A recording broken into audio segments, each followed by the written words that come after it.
Okay. All right, welcome back to Composites Weekly, day one here at CAMX 2024. And joining me is Larry Beston of RF Composites. Larry, thanks for stopping by. Thank you. Yeah, absolutely. So I've got, I mentioned RF Composites, but I've also got, and you're going to be highlighting some products that you've brought, but chloroshield.com, which I've got streaming down at the bottom. And we'll talk a little more about the product, the technology. But first, tell us a little bit about yourself in the industry. Okay. I'm a physicist by background. Okay. I taught for 5 years. Okay. After that, I went to a fiberglass company, a big distributor in Australia. Yeah. And to go in the laboratories, that never happened. I spent time in the warehouse. I spent time in the sales team. I spent time as the general manager in the Right.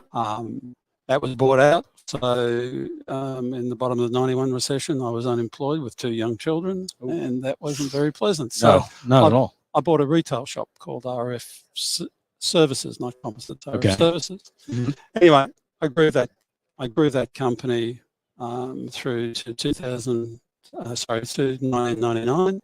Sold the company to a French multinational, Saint-Gobain. Okay. Yeah. Most people are familiar with them. Yes. Vetratex would be another name that you might know. Right. So I stayed on around the business until they wanted to get out of it and sold the business worldwide to Owens Corning. In which case, then I ran Owens Corning Australia, Owens Corning Owens Corning Pacific, and then they wanted to get out of distribution. So I arranged the sale to Total Cray Valley CCP. Okay. Ran that up until 2013 for about 4 years. Sure. And then I had some disagreements with management, and I decided I was going to leave and retire. So that was what I did. Yeah. And then I spent a year away from it, but things were not going well in my old company. People were very unhappy. So I started another business, and then which is RF Composites, and basically have grown that now. We operate blend plants and warehousing in Melbourne, in Brisbane, in Perth, and also in Auckland, New Zealand. Okay. All right.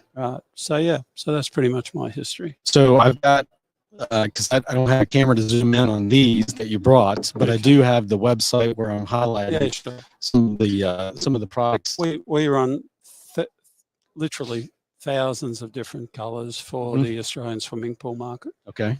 The pool market has been a complex issue. Everyone thinks it's just water, but it's not. It's actually a corrosion bath, and so therefore you need the highest possible corrosion protection systems in it. I was in the team also that actually did the first swimming pool with vinyl ester that stopped the blistering problem back in the late 80s. Wow. So we solved that issue for the worldwide basis while vinyls are used in pools. Yeah. But more recently, it was about, for me, developing something that stopped the second nastiest thing that's in the industry, and that's chlorine bleaching. Oh yeah. Okay. Yeah. So, which is a complicated issue. Yeah. So I set one of my very clever chemists, who's now retired but still works for me on the side. Yeah. He basically helped design a couple of polymers that we use in a very copolymer situation to stop bleaching. Okay. Really bad bleaching. So we produce a range of, the colors aren't so important, to tell you the truth. It's really the technology that sits beneath the product. Yeah. So we have several advantages. We're really the highest corrosion resistance gel coat for the swimming pool application. Okay.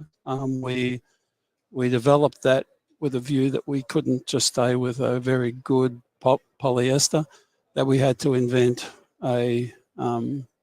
another resin system that sits with it. Yeah. Because polyesters are very good in corrosion resistance, not so good in high pH, high alkalinity. Yeah. But when they fail catastrophically and virtually unzip Oh, So the polymer that we designed is actually locked into the molecular chains, so it stops the unzipping process. So it actually locks it up so that you don't get the really, really bad breakdowns.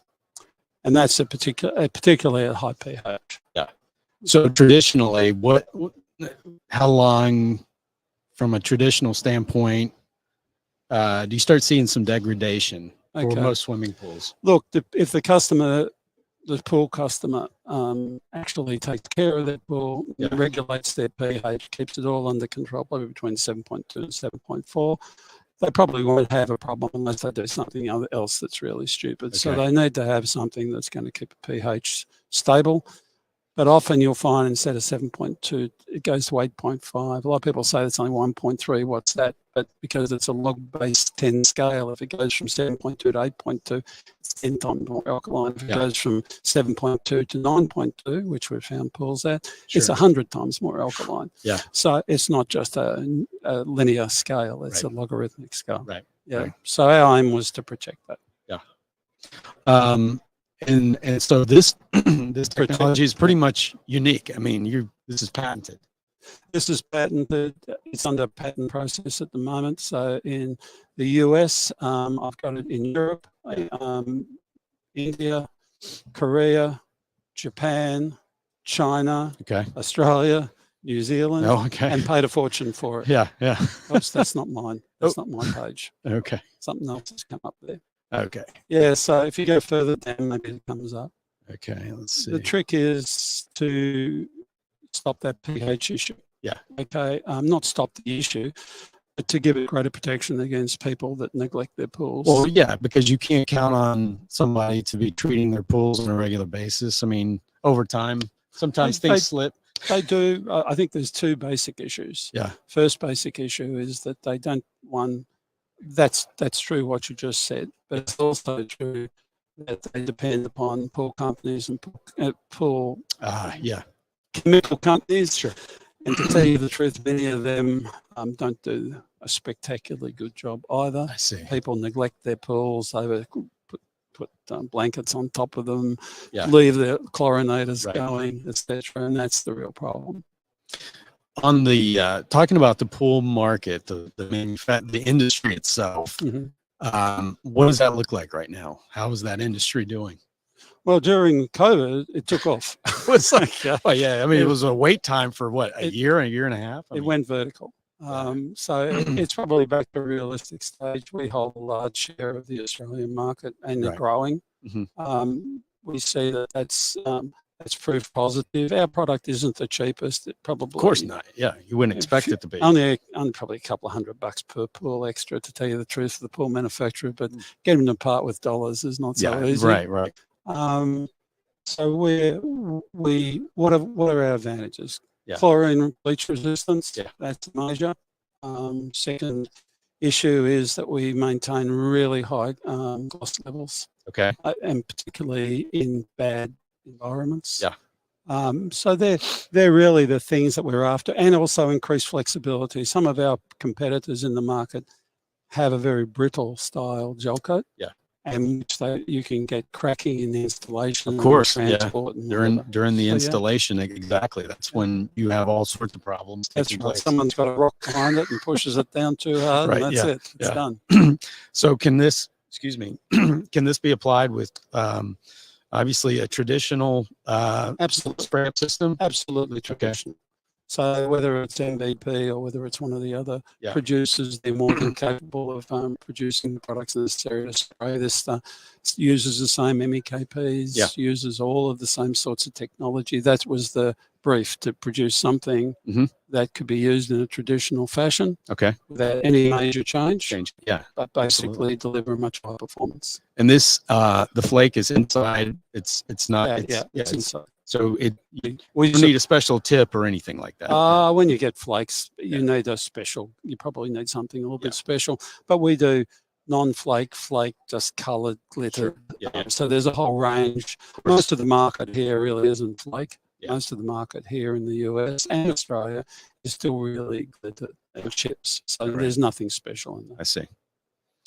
Larry, it's been a pleasure. Thanks for coming by. I want to mention again the website that our listeners can see is at ChlorShield, where you can find that product. And then ultimately, RF Composites is the company itself. Well, the issue is that I'm looking at supplying in America at the moment. So I'm actually here for some trials presently. Oh, great. And if that's successful over the next 12 months, I'll put a plant into the US. That's wonderful. What part? South Carolina. Oh, okay. Probably. Yeah, I probably jumped the gun there. No, I've been talking. I've already had conversations. Okay. No, that's good. South Carolina. Yeah, probably. What's attractive about South Carolina?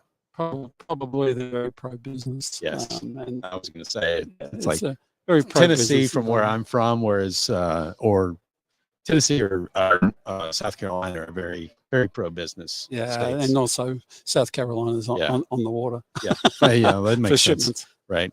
No Larry, thanks for stopping by. Right, thank you very again, much. RF Composites, and if you want to learn more about the product itself, and I've actually got a little packet here, but it's chlorshield.com. Yeah, as in chlorine. Yeah, for Okay. sure. Thank you. No Thank you, worries. Larry. Yeah, Thank you you. bet. Bye. Enjoy the show. Oh, bye-bye.